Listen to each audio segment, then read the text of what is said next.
ሁሉም ባንክ አካውንቶች ከናሽናል ፋይዳ አይዲ ጋር እንዲተሳሰሩ መመሪያ ወጣ። ኢትዮጵያ ደግሞ በውጭ ሀገር ያሉ ዲያስፖራ ማህበረሰቦቿን ተቀበላ ደማቅ በሆነ መንገድ የፈረንጆችን አዲስ ዓመት እንዲቀበሉ አድርጋለች። ጎን ለጎን ደግሞ እንግዲህ የፈረንጆችን አዲስ ዓመት በተለያዩ ከተማዎች ዲሴምበር 31 ጀምሮ እስከ ጃንዋሪ 1 እኩለ ሌሊት ላይ ደስ በሚሉ ፕሮግራሞች ተቀብለዋል። ይህ እንዳለ ሆኖ ግን የአሜሪካ መንግስት ለተለያዩ ኢትዮጵያን ስደተኞች ይሰጥ የነበረውን ጊዜያዊ የስደተኛ ከለላ ወይንም ቴምፖራሪ ፕሮቴክትድ ስታተስ አንስቷል። ይሄና ሌሎች የቢዝነስ ነክ ዘገባዎችን በዚህ ልዩ የሆነው የገና በዓል ሪፖርት ቢዝነስ ይዤላችሁ ቀርባል። አብዛኛውን ጊዜ እንግዲህ የፈረንጆች አዲስ ዓመትን የምንቀበልበት ከዲሴምበር 25 ክሪስማሳቸው አንስተን እስከ ዲሴምበር 31 በጣም ፌስቲቭ የሆነ ወይንም በጣም የሚከበር የበዓል ጊዜ ነው። በዚህም ሰዓት ነው እንግዲህ ውጭ ሀገር የሚገኙ ኢትዮጵያውያን መጥተው ወደ ሀገራቸው የእኛን ገና ዛሬ እያከበርን ያለውን ሌላውን ደግሞ እንግዲህ የእነሱን ዘመን መለወጫ ወይም አዲስ ዓመታቸውን የሚያከብሩት። በዚህም ዓመት እንግዲህ እንደተለመደው ሸራተን አዲስ ላይ እና የተለያዩ ቦታዎች ላይ በርከት ያሉ የሙዚቃ ዝግጅቶችን የአዲስ ዓመት አቀባበል ስርዓቶችም ተደርጓል። እንደምናየው እንግዲህ ናቲማን ከረጅም ዓመት እንግዲህ መጥቶ በተደጋጋሚ ስቴጅ ላይ ያየነው ነው።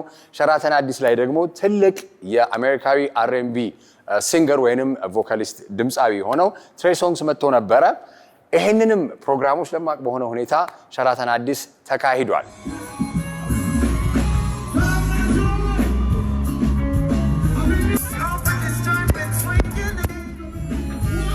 አዲስ አበባ ላይ እንግዲህ የተደረገው የፈረንጆች አዲስ ዓመት መቀበያ እንዳለ ሆኖ የበዓሉ ደግሞ ትክክለኛ አክባሪዎች ልበል የነሱ ደግሞ ጃንዋሪ 1ን እንደራሳቸው ዘመን መለወጫ አድርገው የሚቀበሉ የተለያዩ ሀገራት ሌላ እንዴት ነው በጣም ለየት ባለ ዘመን መለወጫ ፕሮግራም አካሂደዋል። ይህንንም እንግዲህ የኒውዮርክ ቦል ድሮፕ የሚባል አለ። ኒውዮርክ ከተማ ውስጥ እንግዲህ ሁሌ ለአንደው ከ100 ዓመት በላይ ነው የሚባለው የኒውዮርክ እንደዚህ አይነት ደስ በሚል መንገድ ሁሉም ሰው ተሰብስበው ታይም ስኩዌር ላይ ዘመን መለወጫቸውን የሚያከብሩበት ወይም አዲስ ዓመት የሚቀበሉበት ተደርገዋል። ሌላኛው እንግዲህ ቶኪዮ በጣም በብዛት የምትታይበትም ያ የዘመን መለወጫ ፕሮግራም ላይም ለየት ባለ መንገድ እንዲተሰብስበው አክብረውታል ቶኪዮ ውስጥ።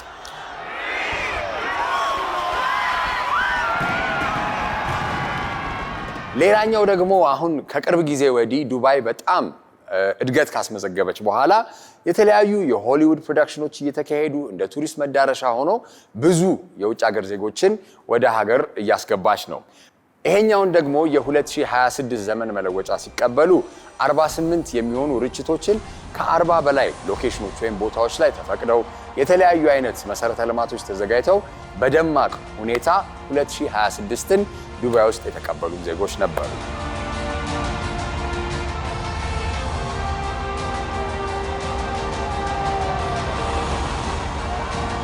በርካታ ኢትዮጵያውያን ከሚገኙባቸው የውጭ ሀገሮች መካከል እንግዲህ አሜሪካ አንደኛዋ ነች።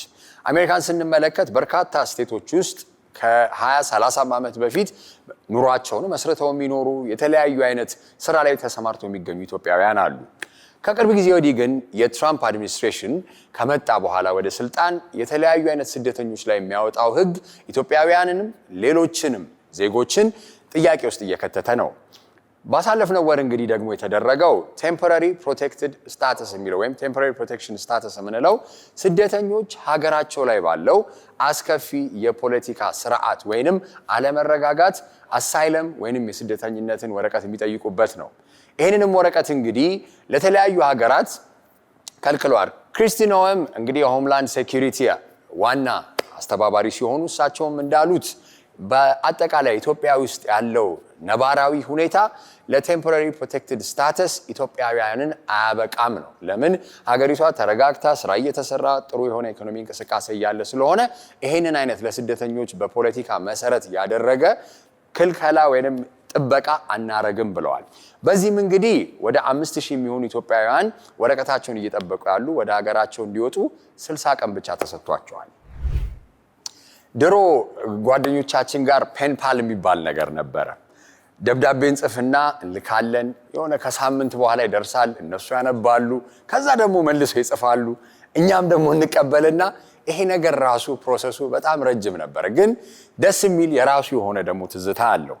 አንዳንዴ ፖስታ ቤት ሄደን ከፍተን የፖስታ መልእክት ሲኖረን ያለው የራሱ የሆነ ኖስታልጂክ የምንለው ወይም ትዝታ ስሜት ነበረው። ግን ኢንተርኔት ከመጣ በኋላ ግንኙነቶቻችን፣ ኮሚኒኬሽኖቻችን በሙሉ ዲጂታል ሆኗል፣ በስልካችን በኢሜል ስለሆነ። ስለዚህም ደግሞ እንግዲህ በዓለም ደረጃ ደግሞ ስንመለከተው ያለው የፖስታ አገልግሎት በጣም እየቀነሰ መጥቷል።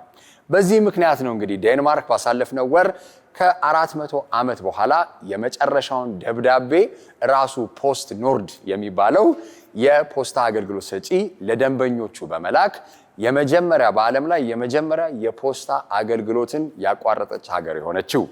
በዚህም እንግዲህ ሂደት ላይ 1500 የሚሆኑ ሜል ቦክሶች የምንላቸው ወይም ፖስታ የሚቀመጥባቸው የፖስታ ሳጥኖችን ከከተሞቿ አንስታለች። ይህንንም ጎን ለጎን አድርገው ካሁን በኋላ የዴንማርክ ዜጎች ፖስታ ወይንም መልእክት መላክ ከፈለጉ የፖስታ መልእክት በተለያዩ በግል ዘርፍ ላይ የተሰማሩ ኪዮስኮች ላይ ወይም ሱፐርማርኬቶች ጋር በማስቀመጥ ሀገር ውስጥና ዓለም አቀፍ የሆነ መልእክቶቻቸውን በፖስታ ማካሄድ የሚችሉት በግለሰብ ደረጃ ይሆናል ማለት ነው። ስለዚህ ያው እንግዲህ ፖስታዎቻችንን ስናረግ ትተን እኛም ሀገር እንግዲህ በጣም ቀንሷል። ይህንን ነገር የተናገሩትም በ25 ዓመት ውስጥ ወደ 90 በመቶ ስለቀነሰ ኦቨርሄድ ኮስት ወይንም የፖስታ አገልግሎትን ለመስጠት አዋጪም ስላልሆነ በጣም ስለቀነሰም ወደ ዲጂታል ኮሚኒኬሽን ዓለምም እየሄደች ስለሆነ ይህንን አገልግሎት ዴንማርክ መስጠት አቁሜያለሁ ብላለች። መልካም በዓል እየተመኘው ከሌሎች ፕሮግራማችን ጋር መልካም ቆይታ